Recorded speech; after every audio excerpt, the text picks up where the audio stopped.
सूर्यकोटिसमप्रभ निर्विघ्नं कुरु मे देव सर्वकार्येषु सर्वदा। गुरुर्ब्रह्मा गुरुर्विष्णुः गुरुर्देवो महेश्वरः गुरुः साक्षात् परब्रह्म तस्मै श्री गुरवे नमः। मूकं करोति वाचालं पंगुं लंघयते गिरिं यत्कृपातमहं वन्दे परमानन्दमाधवम्।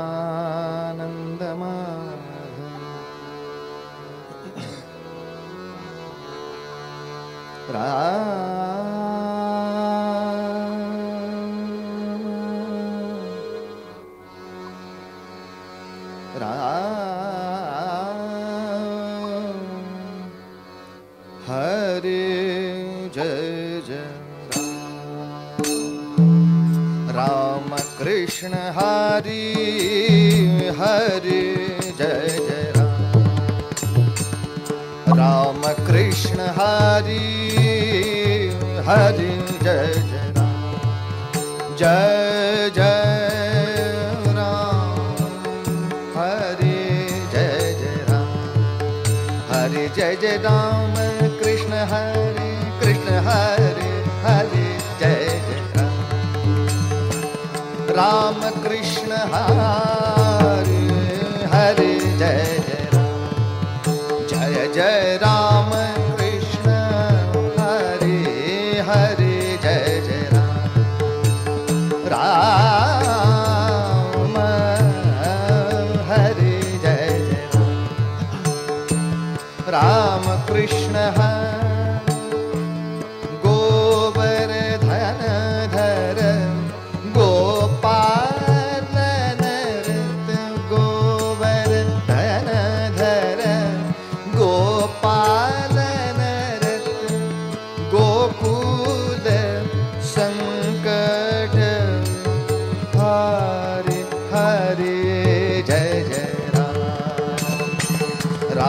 कृष्ण हरि हरि जय जय राम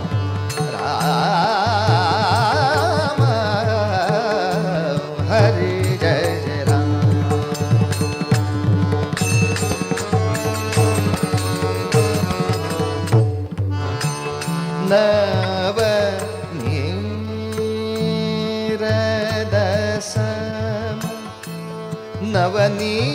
नवनीरदसम नीरदसम नवनीरदसम नवनीत प्रिय नवल विनोद विहारी हरे जय जय राम कृष्ण हरि हरि जय जय जय राम कृष्ण हरि हरि जय जय राम।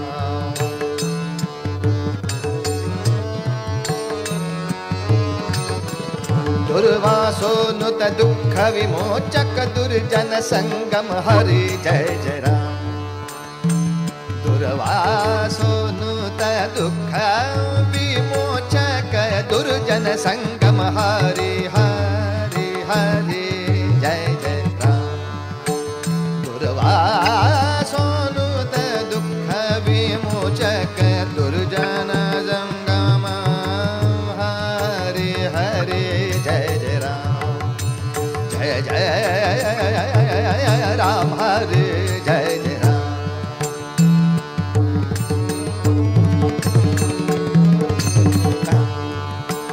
शरणा शरणा शरणा शरणागत शरणागत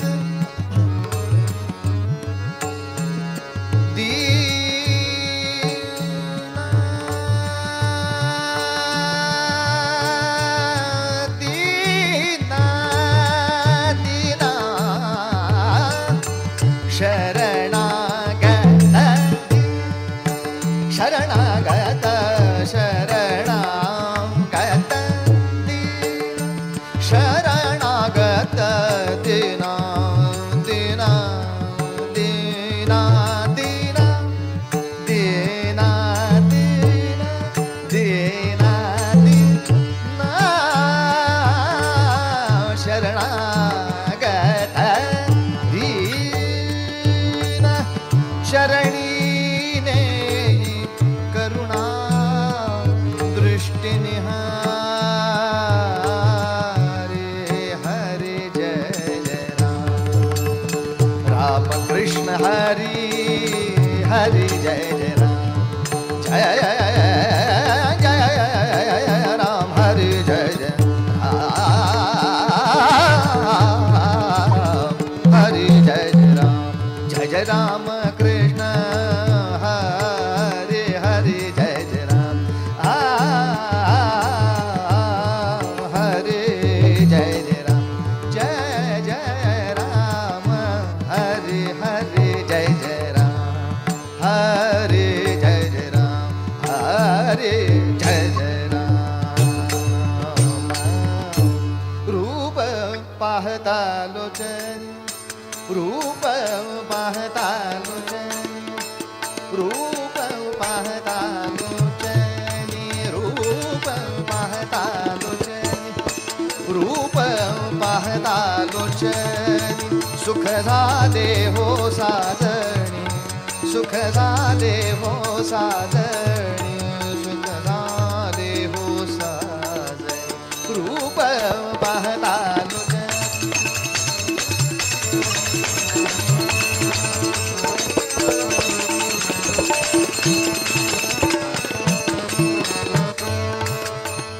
हा विठ्ठल बरवा तो हा विठ्ठल बरवा तो हा विठ्ठल बरवा तो हा माधव बरवा तो हा विठ्ठल बरवा तो हा माधव बरवा तो हा माधव बरवा रूप पाहता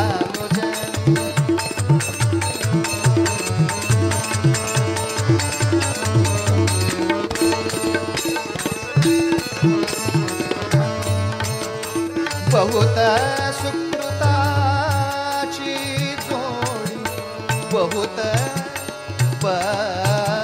बहुत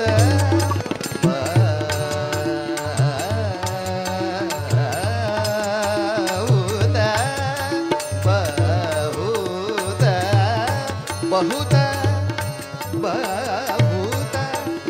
बहुत बहुत बहुत सुकृताची जोडी म्हणून विठ्ठली आवडी बहुत सुकृताची जोडी म्हणून विठ्ठली आवडी म्हणून विठ्ठली आवडी रूप पाहता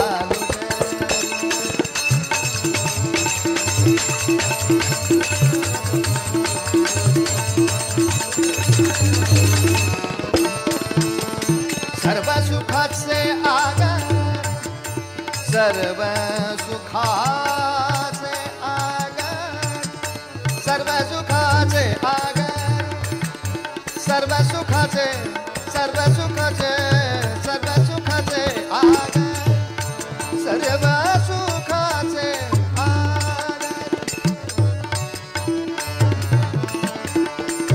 सुखाचे सुखाचे सुखाचे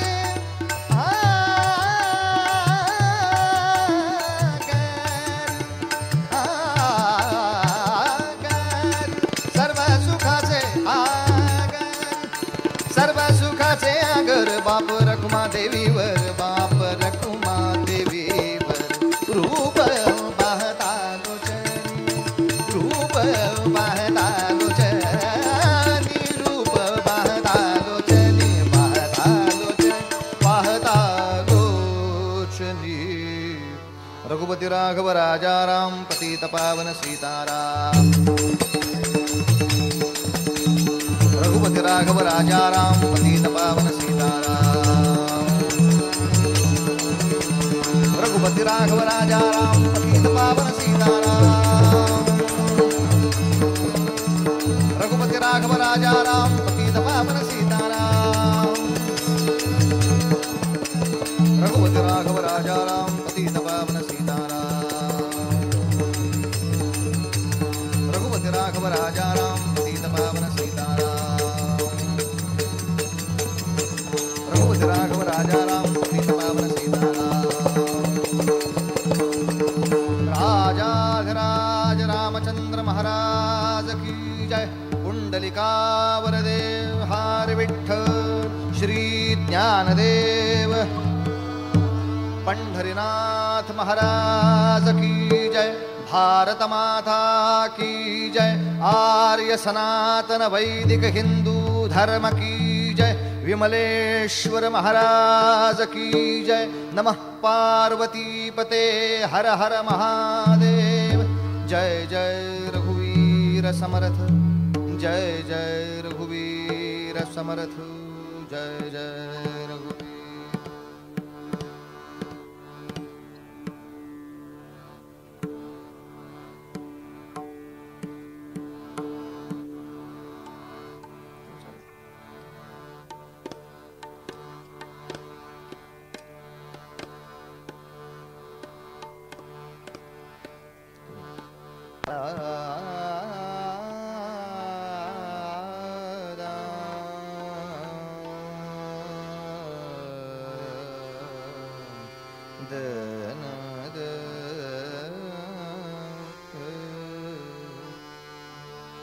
कई बारी हनुमान अमुजा कई बारी हनुमान कई बारी हनुमान अमुजा कई बारी हनुमान कई बारी हनुमान अमुजा कई बारी हनुमान कई बारी हनुमान अमुजा कई बारी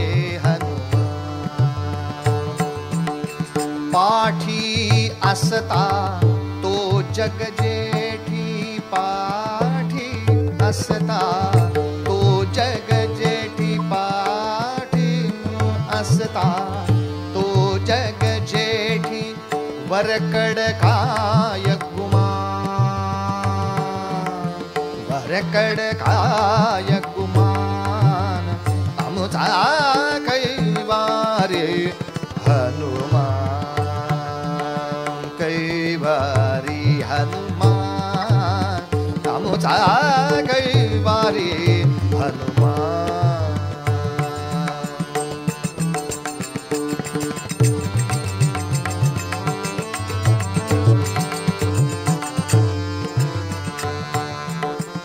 दासा रक्षिण हाची भरोसा दासा रक्षिण हाची भरोसा दासा रक्षिण दासा रक्षिण दासा रक्षिण हाची भरोसा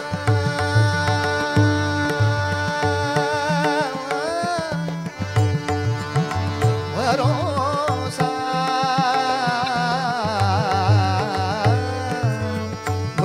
भरोसा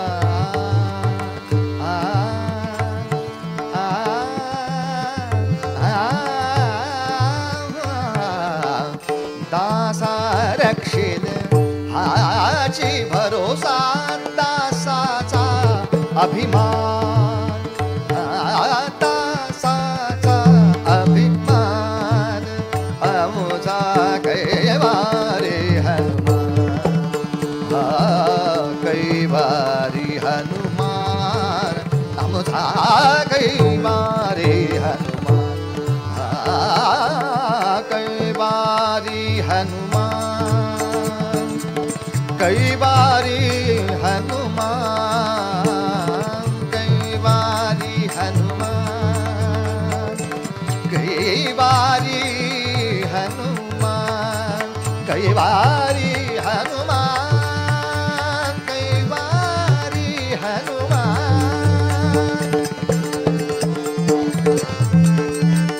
कैवारी कैवारी कैवारी कैवारी हनुमान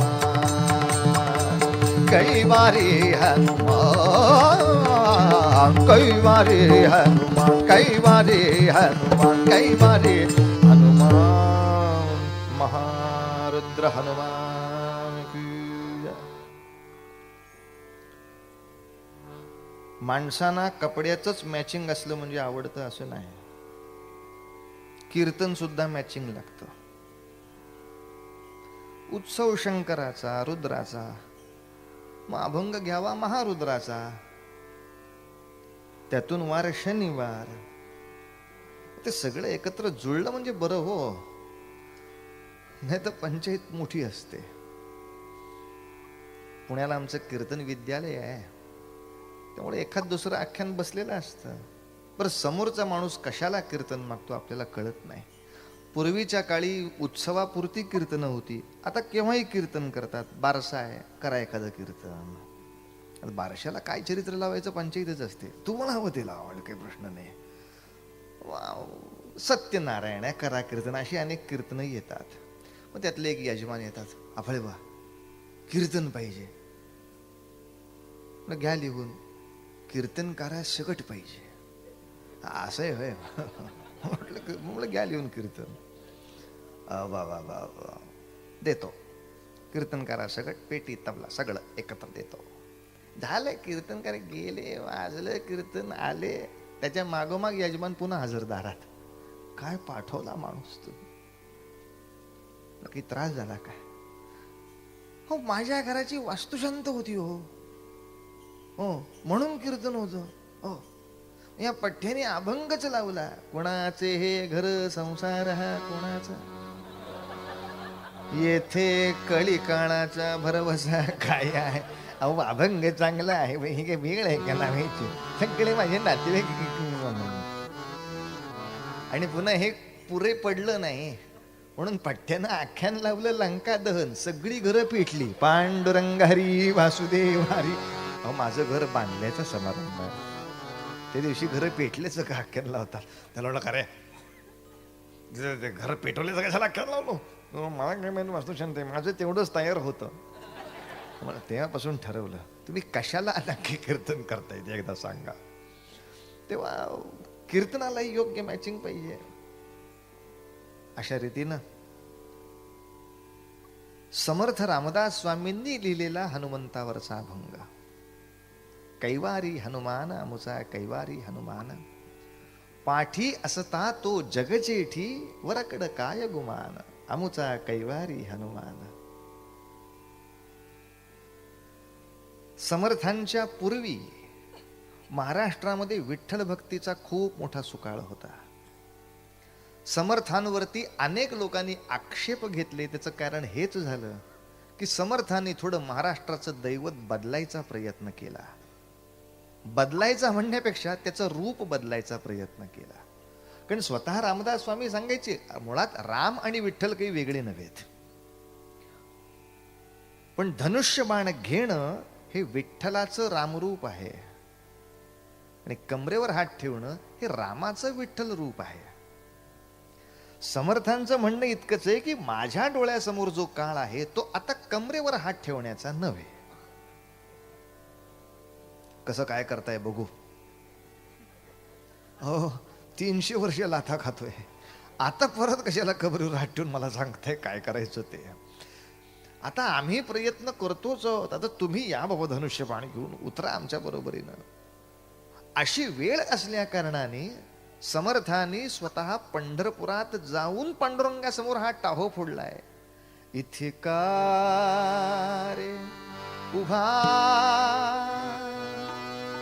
श्रीराम,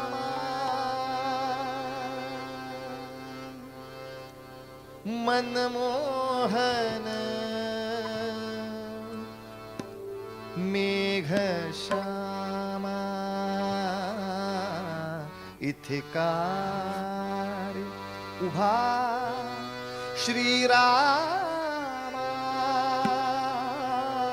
मनमोहन मेघश्यामा, इथे का रे उभा श्रीरामा, इथे का रे उभा श्रीरामा, मनमोहन मेघश्यामा, मनमोहन मेघश्यामा, मनमोहन मेघश्यामा.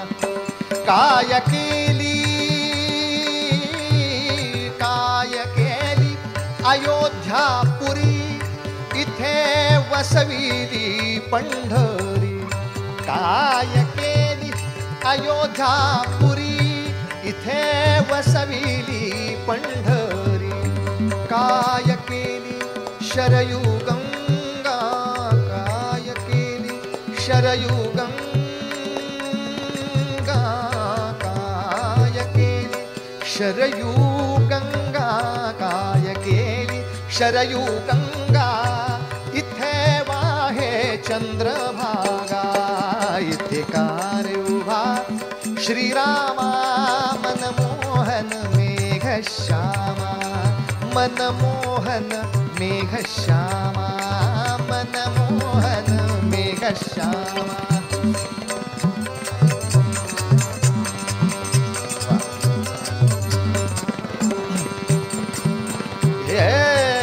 अरे चाप बाण काय केले रे, चाप बाण काय केले रे, करकटावरी ठेले, करकटावरी ठेले. रामदासी जैसा भाव, रामदासी जैसा भाव, तैसा होई पंढरी राव. हो इथे का रे उभा श्रीरामा, मनमोहन मेघश्यामा, मनमोहन मेघश्यामा, मनमोहन मेघश्यामा, मेघश्यामा, मेघश्यामा. राजाधिराज रामचंद्र महाराज की जय. इथे का रे उभा श्रीरामा? आणि याचं एकमेव कारण हेच, विठ्ठल भक्तीच्या ज्या अनेक कथा होत्या, त्यामध्ये विठ्ठलांनी सतत भक्तांना सोडवल्याच्या कथा होत्या, शत्रूला शासन केल्याची कथाच नव्हती. दामाजी पंताला जर शिक्षा झाली तर देवानी दामाजी पंताचे पैसे भरायचे आणि दामाजीला सोडवायचा. समर्थांचं डोकं खवळायचं. भगवंताला 2 सोडून 4 हात असताना त्या दाढीवरचे घाचकन गच्चंडी धरून माझ्या भक्ताला देणगी मागणारा, त्याच्यापासून पैसे काढणारा तू कोण? रामखोर, कान फडत खाशील परत भक्तांना त्रास दिला असतात. असं काय 300 वर्षात कोणी म्हणच न हो. त्याने 21 वेळा थुंकायचं, आपण 51 वेळा स्नान करायचं. हेच पराक्रमाचे प्रयोग सगळे. तुझ्यामुळे आंघोळ मिळाली काय? रोज काय रिकामी पडली नव्हती नदी? त्यासाठी थुंकायलाच कशाला पाहिजे होतं कोणी?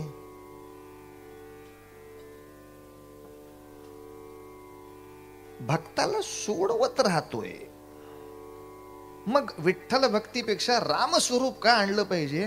आता सोडवणं तर आहेच, त्याच्याबरोबरीनं ज्याने त्रास दिला त्याला संपवणं आहे. म्हणले रामाच्या ऐवजी कृष्ण का नाही घेतला? माणसं नको ते पटकन घेतात. त्यामुळे समर्थांनी अचूकपणे रामाला निवडला. पण कृष्णाचं सगळं चांगलं असताना सुद्धा माणसं पाणी न बघता पहिलं शेवाळं बघतात, त्याला तुम्ही काय कराल? तेव्हा नकोच.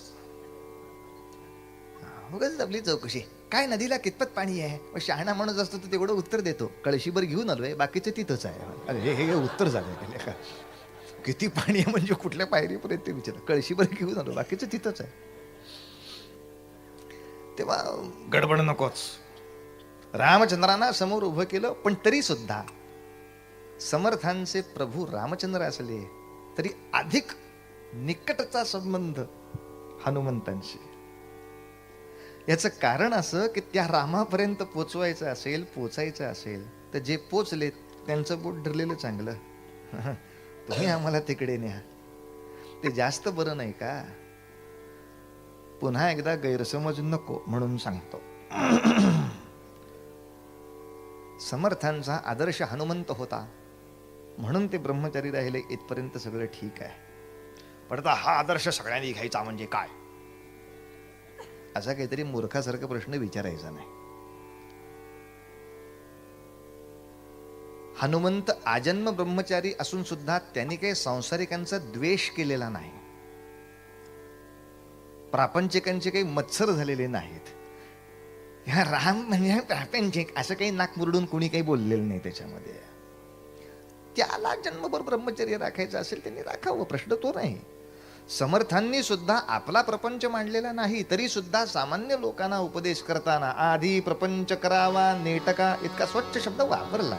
मग घ्यावे परमार्थ मार्ग विवेका, श्रोते हो येथे आळस करू नका, इतकं स्वच्छ. आणि संसार सुद्धा कसा करायला सांगितला, प्रपंच जमेल तसा नको, नेटका चांगला कर. कारण तोच प्रपंच देवाच्या पायावर व्हायचा आहे. जे देवाला व्हायचं ते फाटकं तुटकं असता नाही कामाचं. जी आमटी जमलीच नाही करायला, कोणीच खाईना, ती देवाच्या नैवेद्याला देता का नाही ना. देवासाठी करायची ती चांगलीच झाली पाहिजे, नेहमीपेक्षा चांगली झाली पाहिजे. हा जर नियम असेल तर मग प्रपंचाचाच नियम विचित्र कसा. इतर सामान्यापेक्षा भक्ताचा प्रपंच अधिक उत्तमच असला पाहिजे, कारण तो देवासाठी चाललाय. अंगावरचं एक वस्त्र नाही, धड सगळीकडे ठेगण म्हणे मी भक्त, याला काय अर्थ नाही. तुला तुझं वस्त्र अक्षत ठेवता येईना, अक्षता वाशील कशा. अक्षताचा अर्थ तो बर का, क्षत म्हणजे भेग किंवा छिद्र. ज्या तांदूळाला क्षत पडलेलं नाही ते अक्षत. आता मोडल्यावरच म्हणतात अक्षदांसाठी लागतीलच, बाजूला ठेवा म्हणलं.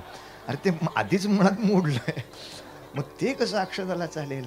पण सगळंच आता रेडीमेड मिळतं. गणपतीच्या पूजेच्या सुपाऱ्या सुद्धा स्पेशल मिळतात, जी कातरून खाता येत नाही अशीच पूजेला येणार ती. गणपती सोंडे सकट मिळतो. वरती गुलाल व्हायला की त्याच्यामध्ये पूर्वी गेलेली एक सोंड अशी बाहेर येते आणि वळवळ वळवळ करून दाखवते. आहे गणपतीच जागृत आहेत. इतकी जिथे विचित्र सगळ्याची अवस्था. समर्थांच्या डोळ्यासमोरचं गणित एकच, आता दैवत आणून उभं करायचं, ते नुसतं भक्ताला सोडवणारं नको, शत्रूच्या नाकावर दणका मारणारं पाहिजे. म्हणून रामकथेचा हव्यास केला. लक्षात घ्या, समर्थांना हे करण्यासाठी फार कष्ट पडले आहेत. वैचारिक नाही, शारीरिक सुद्धा. एखादी नवीन गोष्ट करायला गेली की माणसं वैचारिक विरोध तर करतातच, पण समाज शारीरिक विरोध भयानक करू शकतो. मारहाण होऊ शकते, दगडफेक होऊ शकते, अमुक तमुक 50 गोष्टी होऊ शकतात. त्यामुळे समर्थांनी स्वतःचं शरीर आधी समर्थ केलं. त्यामुळे पंढरपुरात गेल्यानंतर याला विठ्ठलाच्या देवळात येऊ द्यायचं नाही म्हणून ज्यांनी ज्यांनी मिशा वर केल्या होत्या त्यांनी समर्थांची तब्येत बघितल्यावर त्या खाली उतरवल्या. आता काय जातोच आहे म्हणलं तर काय कसं काय नाही म्हणायचं म्हणलेले रे. काल कुठे गेली होती अक्कल हे बोलायची. काल सगळे तूप लावून मिशीवर बसले होते. हे समर्थाला येऊ देते खरा. आणि आले आणि चंद्रबागेत स्नान करून बाहेर आलेले पाहिले. भीमरूपी महारुद्र हे मारुतीचं नव्हे, समर्थांचंच त्या काळाचं वर्णन होतं. आपल्याकडे म्हणजे नुसती स्तोत्र विचारायला येतात. अरे वा, मी रोज भीमरूपी म्हणतो, छान.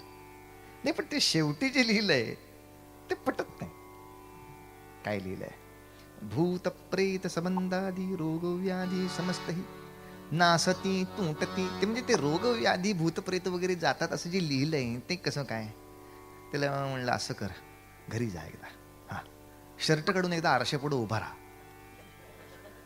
हा आणि भीमरूपी यातलं पहिला शब्द आपल्याला जमलाय का बघ, शेवटची अक्षर जमण्यापेक्षा. म्हणलं का तुझी तब्येत काढी पैलवानाची, इकडून पंखा लावला तर तिकडं उडून जाशील, ही परिस्थिती स्वतःच्या शरीराची. येतच का मारुतीच्या दर्शनाला? चला. खारीक पचत नाही, खोबरं चालत नाही, ह्यानी गुळू होत नाही, येतोच कशाला मारायला माहिती. समर्थांना अनुयायी कमी मिळाले याचं कारणच ते होतं की समर्थांना भजनाच्या बरोबरीने व्यायाम करणाराच माणूस पाहिजे होता. 1200 सूर्यनमस्कार घालणारा असशील तर आत ये. 1200, किमान 120. ते म्हणले काय बाकीच्यांपेक्षा समर्थांना जरा अनुयायी कमीच मिळाले, इथं करूया का नियम आपण, इतके व्यायाम केल्याशिवाय बघू किती लोक येतात. नाहीच येत माणसं. नुसतं गाणं बजावणं वेगळं असतं. रोजची काकड आरतीपासून शेजारतीपर्यंत 50 आरत्या म्हणणं फारसं अवघड नाही, पण 120 नमस्काराशिवाय पाणी प्यायचं नाही. हा नियम एकमेव फक्त समर्थ नावाच्याच मठात शिल्लक होता. कारण समर्थांचा सातत्याने हा एकच हट्ट होता, सज्जन नामाच्या भक्तीने संकटातून तरतील, संकटे संपणार नाहीत. नामाच्या शक्तीने प्रल्हाद संकटातून वाचू शकतो. हिरण्यकश्यपूला मारायचा असेल तर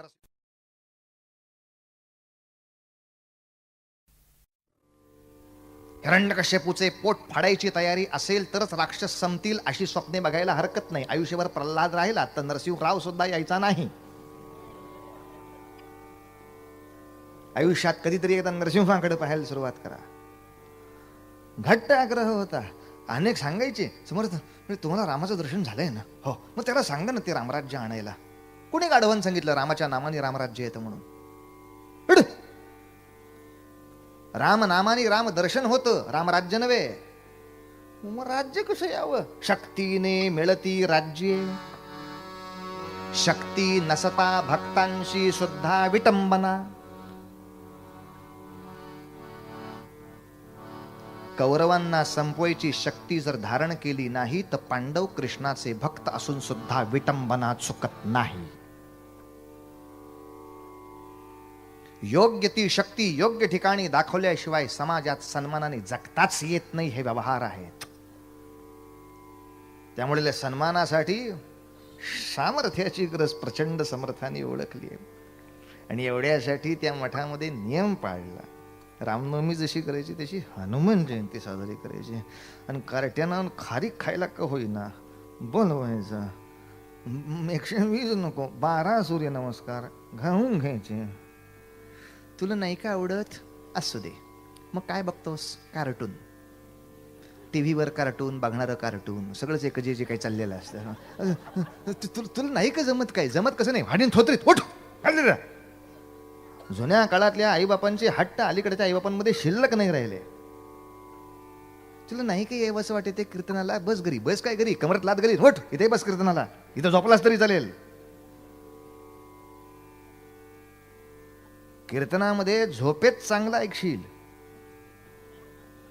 याच्या विरुद्ध वाक्य घरी जागेपणी वाईट बघशील.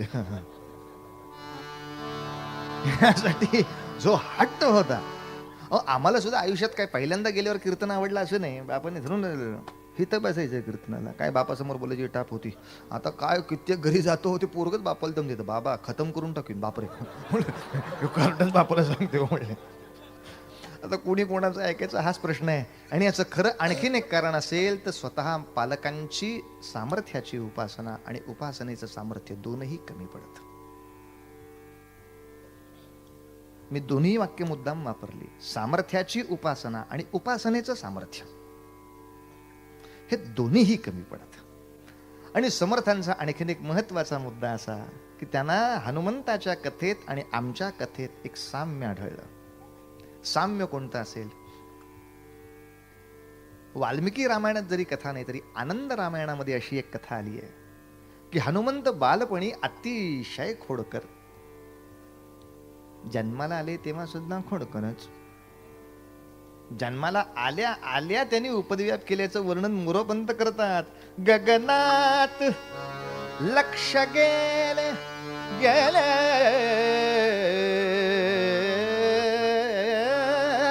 गगनात लक्ष गेले केले उड्डाण जनन समयास. हो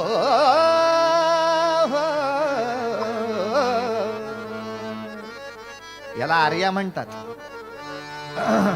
नाहीच कळलं तर आर्या असं म्हणायचं. हे मराठीतलं एक वृत्त आहे. ते जास्त लोकप्रिय मोरोपंत नावाच्या कवींनी केलं. त्यांचं मूळ नाव पराडकर.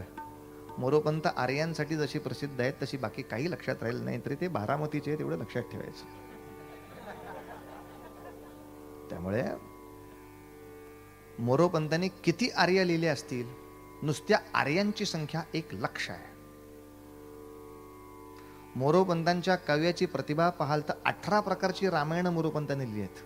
म्हणजे रामायण म्हणजे 1-1 लाख ओव्यांचं रामायण नव्हे, 20-20, 25-25 आर्यांमध्ये अख्ख्या रामायणाची कथा येऊन जायची.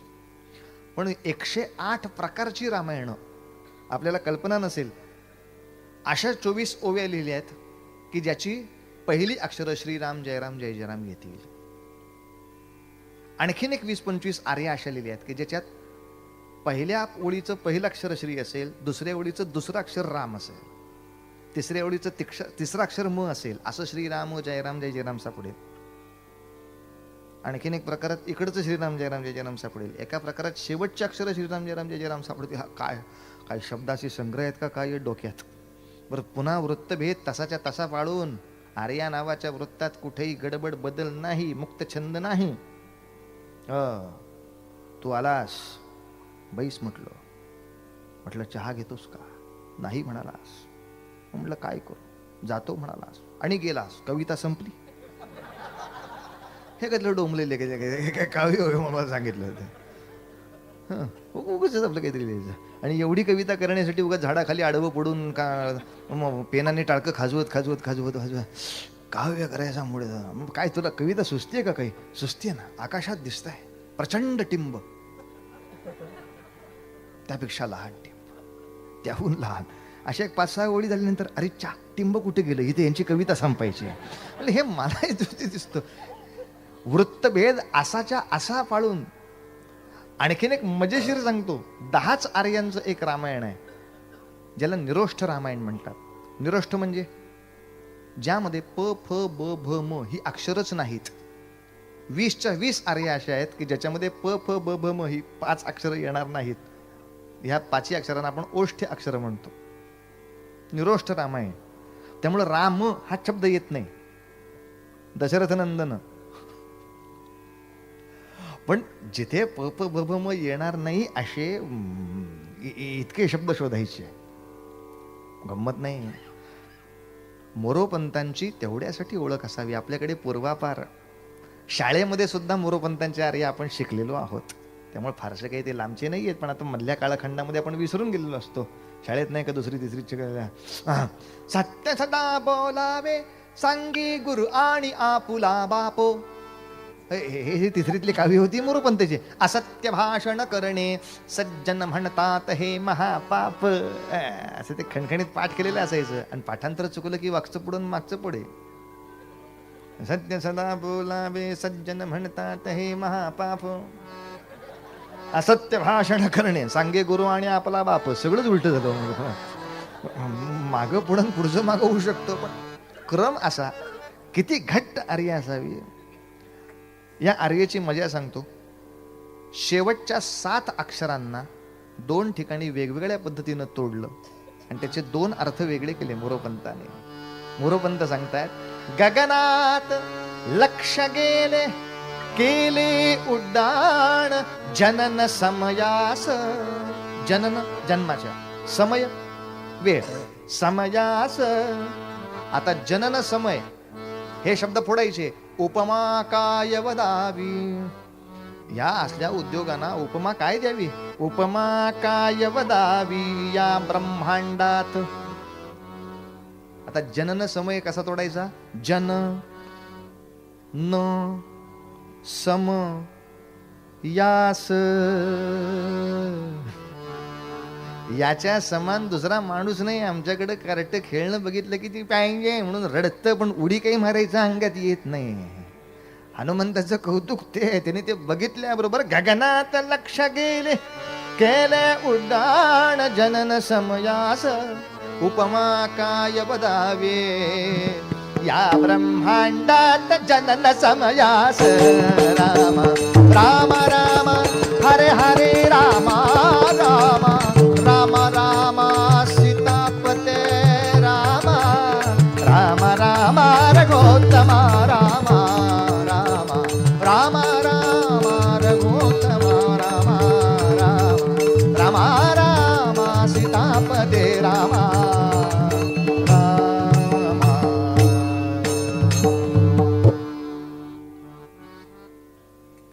साम्य कोणतं?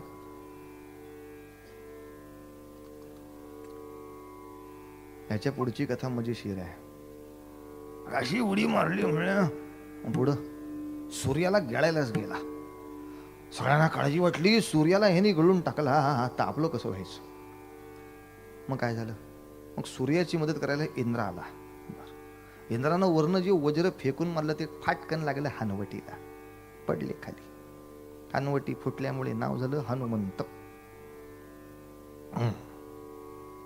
वगैरे वगैरे वगैरे. आता काही लोक शंका घेतातच, जन्माला आलेलं पोरग पाळण्यात ठेवलेलं एवढ्या वर जाते काय म्हणले कधी उडून? काय आफडे बोला, खगोलशास्त्र कळत नाही का? भूगोल कधी शिकला नाही का? शाळेत कुठे गेलाच नाही?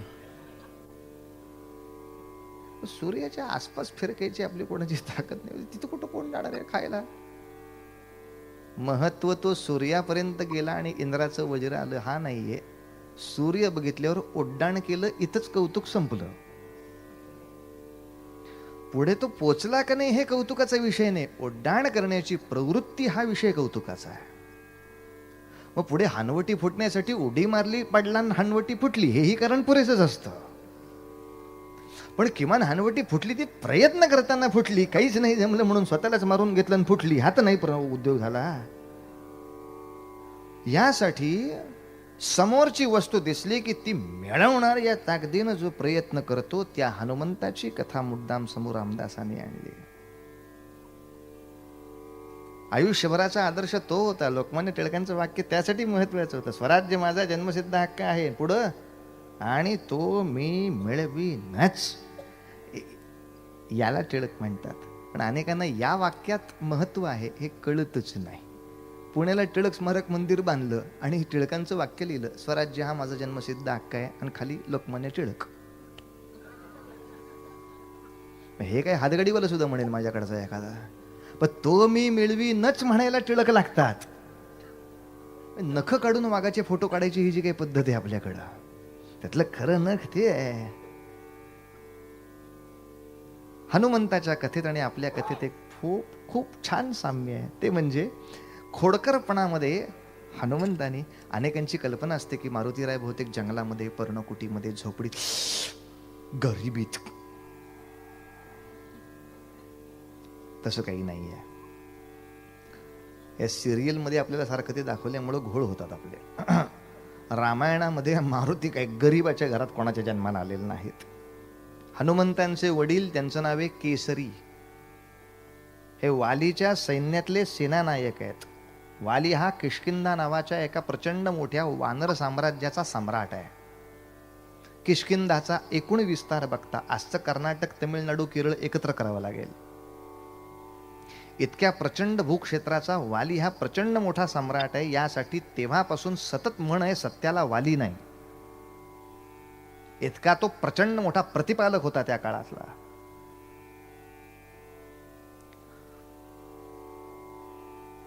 आता श्रीमंतीबद्दल बोलूया का? मी तिन्ही प्रांतांची नावं घेतली. हे 3 प्रांत एकत्र झाल्यावर किष्किंधा होत असेल तर या एकेका प्रांताच्या मुख्यमंत्र्याची एकदा प्रॉपर्टी बघा. सगळ्यांची एक झाल्यावर वाली काय असेल, त्याचं डिफेन्स मिनिस्ट्री काय असेल, त्यांचे पगार काय असतील, कुठं गरीब हो त्यातलं. मग नुसते एकट्या जयललितांच्या घरावर छापा घातला तर 15,000 साड्या सापडल्या. दागिने रोकडं तर बोलत नाही, फक्त पेपरमध्ये आलेलं बोलतो. हो, आपल्याला नियम आहे, पेपरात पुरावा असेल ते बोलायचं. माणसं भयंकर जागृत आहेत. द्या पुरावा नाही तर तुम्हाला पुरावा, इतकी माणसं तयार आहेत. जे पेपरात आलं ते आपल्याला बोलायला काही बंदी नाही, कारण ते छापून झालेलं आहे. 15,000 साड्या, पण नुसत्या 15,000 नाही, प्रत्येक साडीची किंमत 15,000. करा कॅल्क्युलेटर घेऊन. पण प्रत्येक साडीला मॅचिंग सँडल्स. हो, एवढ्या साड्या कशाला लागतात? माझ्या एका मित्राने सांगितलं, तुम्हाला काही कळत नाही काय, कोण आकार बघता एकाच वेळेला 5-6 नसतील का लागत म्हणले. नाही, माझी हरकत काही नाही म्हणले, ते तो प्रश्न नाही.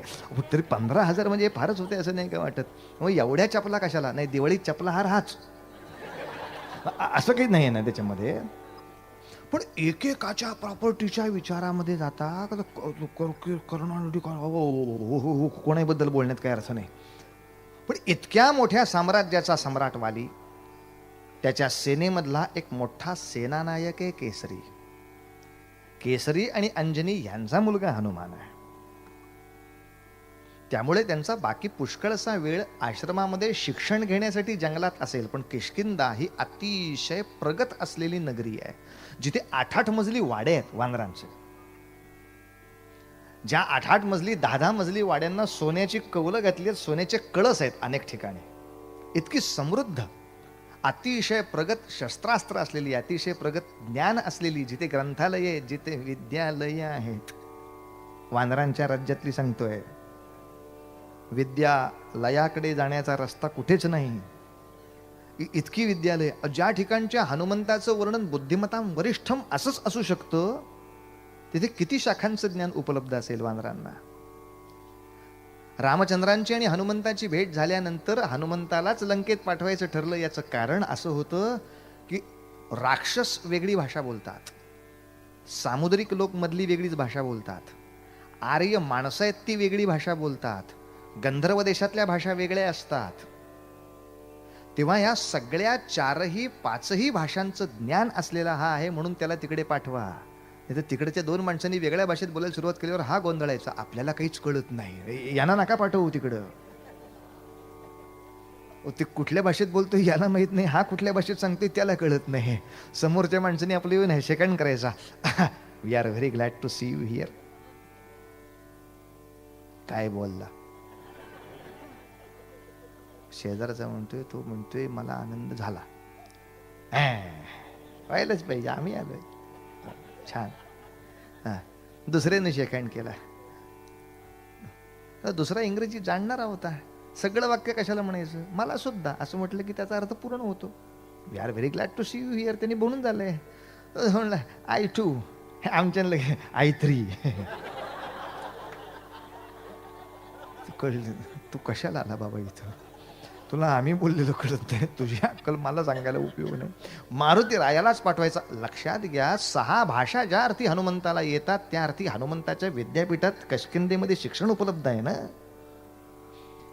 जसं रस्त्यावरच्या पाण्यावरून रात्रीच्या पावसाचा अंदाज करता येतो, तसं त्या प्रांतात ज्या पद्धतीची विद्वान माणसं दिसत आहेत त्यांच्या विद्वत्तेकडे पाहून किष्किंधा हे किती प्रगत राष्ट्र त्यावेळेला असलं पाहिजे याची कल्पना करता येते. ज्यांना समुद्रावरती पूल बांधण्याचं यंत्र सगळं माहिती आहे, इतकी प्रगत माणसं आहेत सगळी.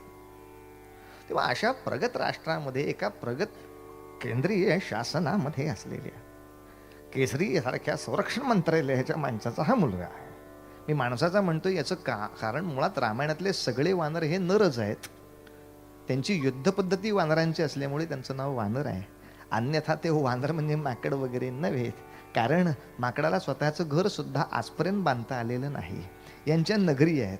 वानराला कितीही तुम्ही शिकवलं तरी त्याला मानवी भाषा बोलता येत नाही, ओळखता येते. मलाही कळतं, सरकशी मी बघतो.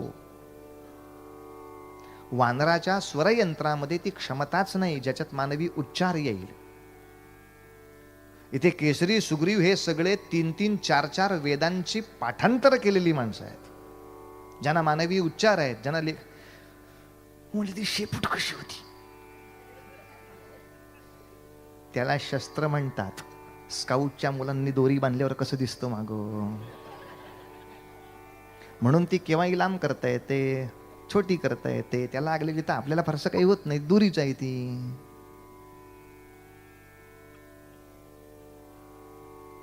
ओठ असे का दिसतात? का दिसतात म्हणजे बॉक्सिंगचा टायसन कसा दिसतो तसं दिसतं की ते. टायसन काय माकड आहे काय? हो, तिथं मारामारी मुष्टियुद्ध करायचं असेल की इथं वाट्या ठेवतात युद्ध करताना, तो असे ते दिसतं तिथून जे दिसायचं ते युद्धातले चित्र आहेत. ते काय आयुष्यभर असे नव्हते मुष्टियुद्ध करणारे. त्यामुळे हा लहान पोरगा असताना सुद्धा विद्यालयामध्ये पुष्कळचं शिक्षण झालेलं, PT काय असेल ती फिजिकल ट्रेनिंग. वानराच्या युद्धाला काय आलं पाहिजे, मोठी वस्तू उचलता आली पाहिजे, इकडून तिकडे उड्डाण करून जाता आलं पाहिजे. आपल्याकडे म्हणजे शाळेतला तास संपला की हा संपलाच, घरी येऊन आता फक्त हा लढायचा. मारुतीला ते प्रकरण माहीत नाही. घरी आला तरी सुद्धा तो डोक्यात व्याप चालू, मला लवकर ट्रेन व्हायला पाहिजे. मग शाळेचा तास संपला म्हणून काय झालं, कुठल्या तरी वस्तू शोधूया की चांगल्या उचलायला, उड्डाणाची प्रॅक्टिस करू सकाळी सकाळी, दुपारी जाऊ ऋषींच्याकडे शिकायला. आणि याने शोधून काढलं असं की वेगवेगळ्या पर्वताच्या छोट्या छोट्या टेकड्यांवरती हे ऋषी मुनी तपश्चर्येला बसतात. एकदा ध्यान लागलं की त्यांना काहीच कळत नाही. ह्या वस्तू चांगल्या आहेत, यांना उचलायचं एका ठिकाणाहून दुसऱ्या ठिकाणी. आणि ह्याने उद्योग सुरू केले. हे एकदा पद्मासन घातलं ऋषीने, त्यांना काय कळतंय, उचलायचा. ह्या पर्वतावरनं धावत धावत धावत धावत यायचं, झाप दिशी उडी मारायची, पलीकडच्या पर्वत शिखरावर जाऊन उभं राहायचं. लक्षात घ्या, मारुतीरायांनी कधी जागेवरनं उठून असं उड्डाण कधीच केलेलं नाही. उड्डाणाला रनवे आहे. म्हणजे लंकेतल्या उड्डाणाचं वर्णन सुद्धा वाल्मिकी रामायणात असंच आहे. तो आधी उंचीवर गेला पर्वतावर, तिथून कित्येक मैल नंतर तो पळत आला, नंतर त्यांनी हवेमध्ये उडी मारली आहे. ग्लायडर ज्याला म्हणतात तसं प्रकरण आहे ते.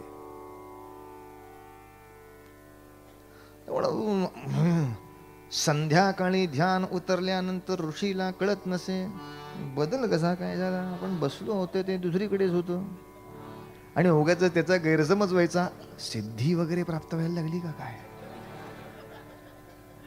पण माझ्या गुरुजींनी अशी काही सिद्धी मिळते असं सांगितलं नव्हतं. म्हणजे वहन कसं काय होतं, नंतर कळलं सिद्धी कुठली, हे भलतच आहे म्हणलं प्रकरण. आणि मग ते काम, अशा खोड्या काढणाऱ्याला शाप देण्याचं काम पूर्वीच्या काळातला एकच ऋषी करायचा, दुर्वास.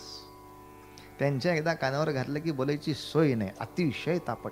त्यांच्या तापटपणामुळेच त्यांचं नाव पडलं होतं. वास म्हणजे वस्ती करणे, हा जवळ असलेला वस्ती करायला काही चांगला माणूस नव्हे, दूरवास. हे दुरूनच असलेले हे प्रकरण बरं भयंकर तापट. आणि ते येऊन मुद्दाम किष्किंधेच्या शेजारच्या पर्वत शिखरावरती जाऊन बसले. हरणार्जुन टाकलं. हनुमंताची नेहमीची सवय अशी होती की सूर्य उगवायच्या पूर्वी यांची सगळी आन्निक उरकून हे ध्यानाला बसायचे. हे कशाला, यांना माणूस बघायचा होता ना कोण करतंय तो उद्योग. त्यामुळे सूर्य उगवेपर्यंत ऋषी थांबले होते. सूर्य सूक्ताचा पाठ चालू होता. हाय आपले बा, तुम्ही सूर्य सूक्त म्हणणारात का काय, मला नक्की माहिती झोपाल सगळे. त्यामुळं तुम्हाला आम्हाला माहिती आहे असं सूर्य सूक्त. सारे ग प ध प ग रे ग, सारे ग प ध सा ध ग प ध प ग रे ग, सारे ग प ध सा रे ध प ध सा प ग प ध रे ग, सारे ध. हे सूर आहेत, कळतंय म्हणून बरं आहे. तर मी माझ्या पोराला शिकवलं तेव्हा तो म्हणलं बरोबर आहे, तुम्ही असं म्हणता म्हणून माणसं गप बसतात. मी गप बसण्याच्या बद्दल काय बोललो होतो, तुम्ही गाणं सुरू करायच्या आधी म्हणता ना सारे गप बसा, अरे मेल्या बसा नाही ते धसा, सारे गप गप धप ग जयोस्तु ते उषा देवते, जयोस्तु ते उषा देवते, जयोस्तु ते उषा देवते, जयोस्तु ते उषा देवते. देवी दयावती महन्मंगले, देवी दयावती महन्मंगले, देवी दयावती, देवी दयावती, देवी दयावती महन्मंगले. जयोस्तु ते उषा देवते, जयोस्तु ते उषा देवते. आज फार गात नाही कारण काल अख्खा गाण्याचा कार्यक्रम झालाय. देवी दया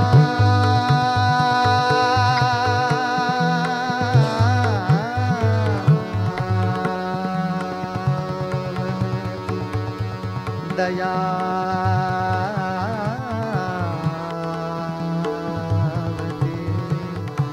दया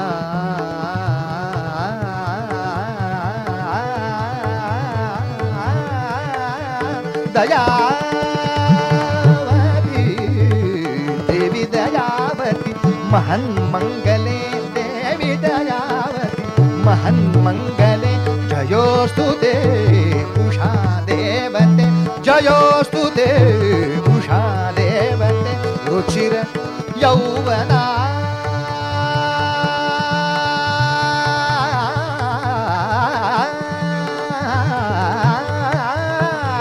रुचिर यौवना रूप सुंदरा रुचिर यौवना रूप सुंदरा रुचिर यौवना सुंदरा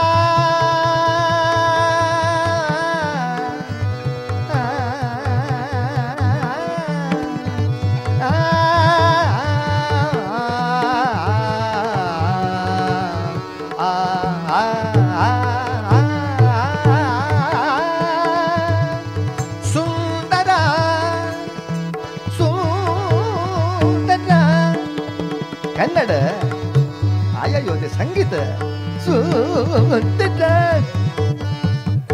ಸುಂದರ ಸುಂದರ ಸುಂದರ ಸುಂದರ ರುಚಿರ ಯೌವನ ರೂಪ ಸುಂದರ ರುಚಿರ ಯೌವನ ರುಚಿರ ಯೌವನ ರುಚಿರ ಯೌವನ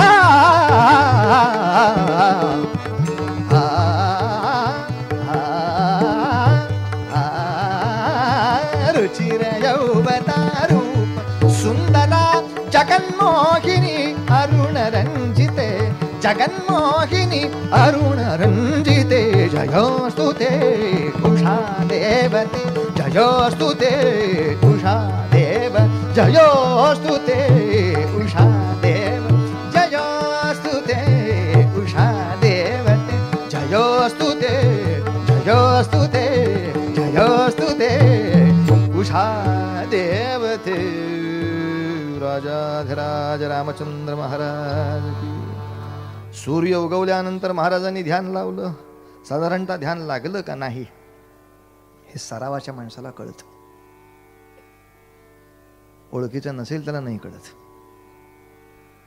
आपल्या आईवडिलांना ओळखणाऱ्या पोरांना लगेच कळतं आईवडील कधी झोपलेत. त्यांची नीट ओळख नाही, ते उगाच कुडकुड कुडकुड करतात.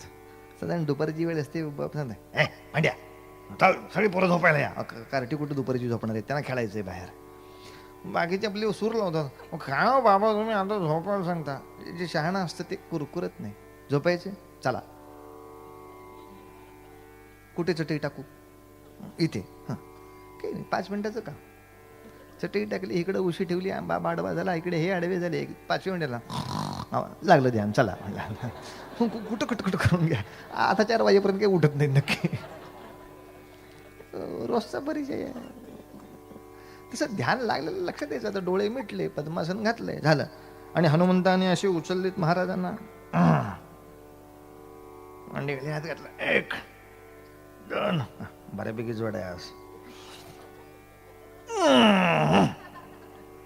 आणि आता हातावर बसलेले ऋषी, त्यांचे डोळे आणि मारुतीचे डोळे एका रेषेत आले.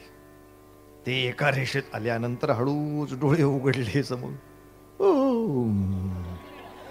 नशीब ऋषींचं चांगलं, हात एकदम काढून घेतले असते मग पुन्हा काही उभं राहता आलं नसतं कुठेही, कुठल्याही परिस्थितीत. शहाणा म्हणून तुम्ही जागे आहात. मारुती, तुम्ही मोठ्या लोकांची मुलं, सरकारी खात्यातल्या मोठ्या लोकांची. तुम्ही जर असं वागू लागलात तर सामान्य लोकांनी काय करायचं ते एकदा सांगता. लहान आहेस अजून, पण लक्षात ठेव, ऋषीमुनींच्याकडे बाकी कोणती शक्ती नसली तरी वरदान देण्याची किंवा शाप देण्याची शक्ती फक्त ऋषीमुनींच्याकडेच आहे. यासाठी स्वतःच्या शक्तीचा गर्व असल्यासारखा वागतोयस. मी तुझी शक्ती काढून घेत नाही, पण शाप देतो की तुला तुझ्या शक्तीचं विस्मरण असेल.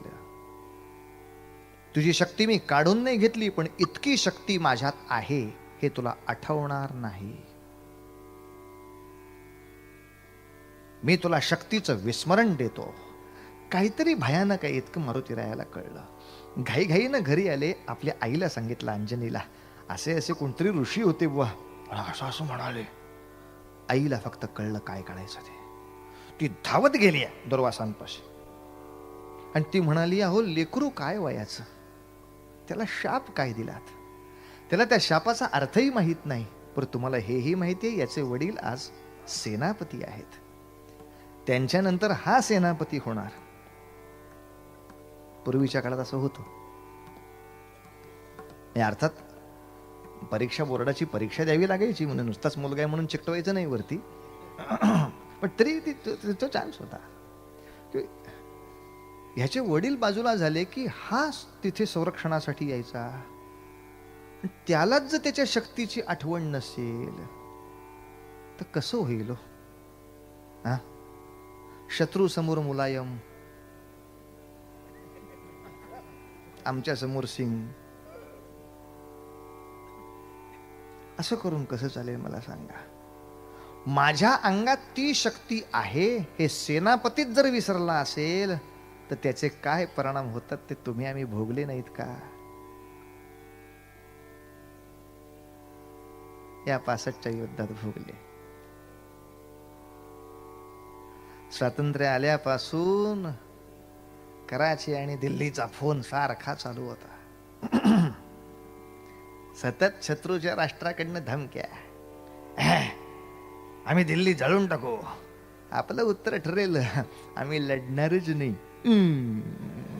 काय शाबास. नुसती दिल्ली नाही, कराचीवरनं अशी विमानं उडवली, लाहोरवरनं विमानं पाठवली, अख्खा युपी जळून टाकू. अरे युपी नाही तर MP, आम्ही लढणार नाही. आपलं नेजे काय गंमत आहे काय? 19 वर्ष गंमत चालली होती. पुढे पंडित नेहरू बाजूला झाले, लाल बहादूर शास्त्री येऊन उभे राहिले. 4.5 फूट उंचीचा मनुष्य, धोतर, खादीचा झब्बा आणि टोपी घालून पंतप्रधानाच्या गादीवर आला. सगळेजण टिंगल करायला लागले, अबे ये बुट्टा धोतीवाला बंबन क्या करेगा यहाँ आके. पण वामन काय असतो ते त्यांनी दाखवलं तिथे येऊन. असं पाकिस्तानचे भुट्टो साहेब 7 फूट उंचीचे होते.